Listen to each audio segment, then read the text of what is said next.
Hi folks, Joey Ricard with TracksideScenery.com. Welcome back. This is where we left off in the last layout update. This is the right-hand side of the layout, and the scene we're going to build is directly above our helix. In this area, we started working on a branch line. At the time, I was still trying to decide what I wanted to do in this area, but I did have a couple of ideas in mind. You can refer back to the previous video to get the whole scoop, but as you can see, the mill scene is the way we're going to go. So how and why did I come up with this? Well, I'm going to let you in on a little secret. You know, it's not very often that I get tricked into going to a vacation spot that doesn't have any trains. Now, don't get me wrong, I can have fun anywhere, but for me, I always try to include trains in our travels. As long as I don't mention it ahead of time and act surprised, my beautiful wife never has a problem with it. So anyway, the scene I came up with all started on one of our summer travels, one that we called the Northern Trip. As you can see, we traveled up through the New England states and visited a lot of beautiful places. From Maine, we traveled west across New Hampshire and Vermont, and we just happened to stop in a fantastic little town called Penn Yan, New York.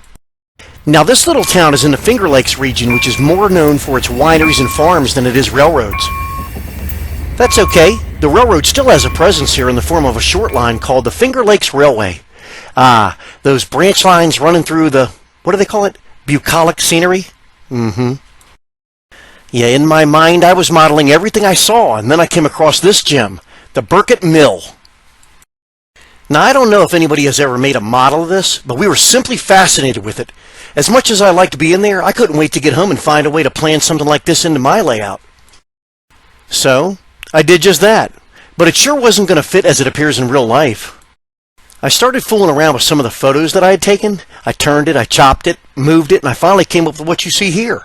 Sure, it's scaled down and the location and proximity to the stream were different, but it did the job. Now that I had the look that I want, I had to plan out how I was going to make it work above the helix. Here you can see the basic overview. I have to add in a raised area for the mill complex and any other structures to sit on. Structure details and scenery are a plan-as-I-go kind of affair, so I really just need to concentrate on the basic terrain and landforms, and that's the focus of this video. So this is our starting point. Here you can see the right side of the layout as it sits now. As you know, we need to build up our landscape. We'll start by adding in a cross-brace support to which all scenery above it will sit. Through this process, you'll see that I'm using a variety of materials such as gator board, foam insulation, and even wood. Just keep in mind that what I'm using works for what I'm doing, and it may not work for what you're doing. Because the helix structure is derived from our line of helix components, using lightweight materials above that makes sense, right? Right. Now before you start leaving comments like, it'll never work, or the scenery above it will crush it, or something like that, do your homework and keep in mind that I've built lots of layouts with these very materials. Is there a supply list? Well, sort of.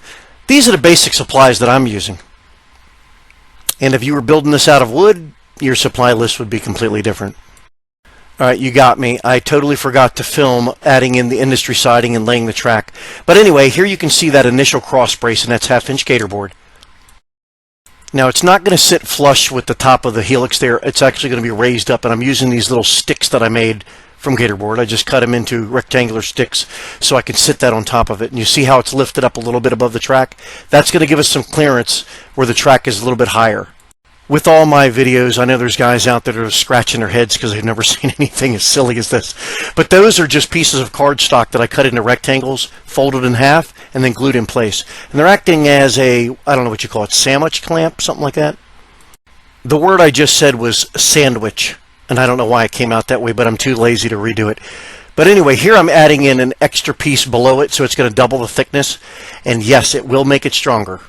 I'm sure some of you have noticed I'm not explaining verbally every little move I'm making. That's because you guys can figure it out. You see what I'm doing. I mean, come on, it's not rocket science. You guys can see what I'm doing. And I'll tell you what, I do appreciate those comments where people say, thanks for not talking down to us like we're idiots. Because the truth is, I'm just a regular guy. I'm just like you. I'm a model railroader, and we're all in this together. To put it into perspective, when it comes down to it, we're just stacking a bunch of crap on top of each other. And just remember, none of this is going to be seen once scenery is on top of it. I guess in some ways, I'm my own worst critic when it comes to scenery or something that you can actually see once the layout's finished. But Truth is, you're not looking under the layout and you're never going to see this, so what's it matter? Alright, so for the last 30 seconds or so I haven't been keeping up with the video, but as you can see here I'm going to add a cross brace in, and that's just standard blue insulation foam with construction adhesive. Like a lot of guys, when I first started out I measured everything, but that got old real quick once I realized that no one was ever going to see it. For that matter, to add insult to injury, I used to throw all my scrap pieces away and then realized that I had to cut more pieces to use as scrap pieces. I think that came out right. Okay, back to work here. As you can see, I'm just using those scrap pieces to level this upper level out. And over here I'm going to use those, what did I call them? Sandwich clamps? Something like that. If you can't tell, I'm just adding risers and blocks to build it all up. The only thing that I'm concerned about is allowing enough clearance for the trains on the helix. Now, if you've watched any of our other videos, and I hope you have, you'll remember one where we built terrain, and it was a completely different method that we used, but that was on a portable layout. Cardboard webbing. This is one of the oldest methods that I can think of, and it works great. We'll use a hot glue gun to glue the strips in vertically first, and then move on to the horizontal pieces. Really, for the most part, this is self-explanatory.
Now for the messy part we all enjoy. I guess you could call this paper mache, but it's just the method of dipping newspaper or paper towels into a pasty mix of plaster of Paris and then applying it over the cardboard webbing. Boy, that was a mouthful. I'd wager that most folks over the age of 3 have done something like this. Well, I would advise not using standard paper towels as they tend to break apart easily. I used to use newspaper cut into strips, but around here newspapers are not that readily available. Or I should say that unlike back in the old days, there isn't a stack laying around. I'm using something a little thicker. It's Shop Rags, brand name. They're pretty sturdy and hold together well when saturated. As you'll see, this is messy and sloppy, so make sure you cover the floor and the table with a drop cloth or plastic. This is nothing more than saturating the rag and applying it over the webbing. Make sure to smooth it out as much as possible and don't be a slowpoke. Remember that plaster of Paris dries pretty quickly.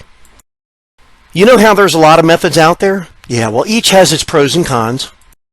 Some folks like carving foam and others like the plaster cloth method. Most have their messes to deal with, but either way I did consider the foam carving for this project. I just happen to feel like the webbing and plaster method worked a little better for the area that I'm covering.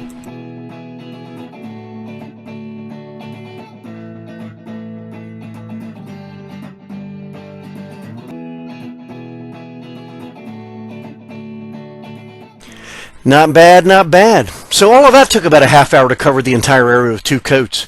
After the rags were in place and drying, I took some of the plaster and applied it over the rough areas, kind of like frosting a cake. And of course, all of this is going to get covered up with scenery materials later, so it doesn't have to be perfect. But either way, the more you do now to smooth it out, the less you'll have to try and cover or disguise later.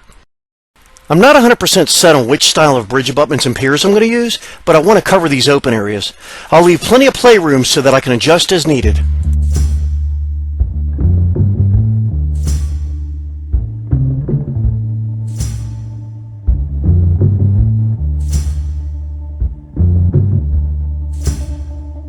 And just like that, we're one step closer to adding some actual scenery and structures to this side of the layout. Yeah, I'm really anxious to get that mill started for sure. And that will be included in an upcoming video, so be sure to subscribe, stay tuned, and share. This is Joey Ricard with TracksideScenery.com. Thanks for watching. See you next time.